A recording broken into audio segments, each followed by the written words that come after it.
दोस्तों आप सबका स्वागत है फिर से। दोस्तों इस वीडियो में हम बात करेंगे ग्वार की, क्योंकि ग्वार के अंदर काफी उठापटक का माहौल देखने को मिल रहा है। आज ग्वार के भाव में काफी तेजी देखने को मिल रही है और ये ग्वार चर्चा का विषय बना हुआ है। पिछले महीने जो एक्सपर्ट थे उन्होंने बताया था कि जनवरी के अंदर ग्वार गम के अंदर टारगेट 12,000 से लेकर 17,700 रुपए रहने वाला है। उसमें से रवि दोराज की जो बात सच साबित हो रही है और ग्वार के अंदर अब तक 14,050 का आंकड़ा पार कर लिया है। और एक्सपर्ट दिनेश जी के अनुसार आगे भाव 17,500 का टारगेट उन्होंने रखा था। जिस हिसाब से ग्वार सीड के भाव यहाँ 7,000 का टारगेट उन्होंने रखा था। जहां तक ग्वार सीड के भाव की बात करें तो उन्होंने ग्वार सीड के भाव 7,000 का टारगेट उन्होंने रखा था।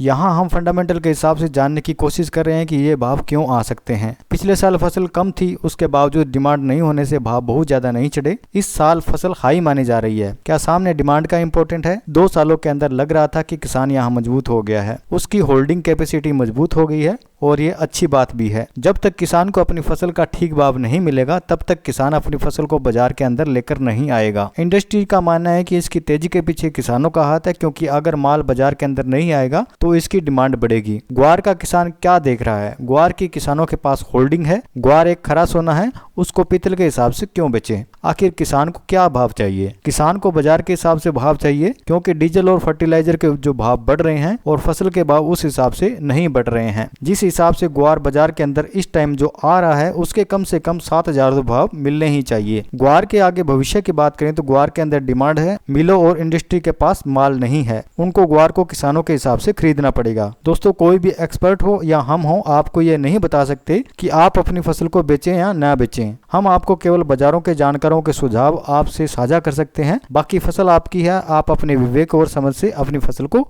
बेचें।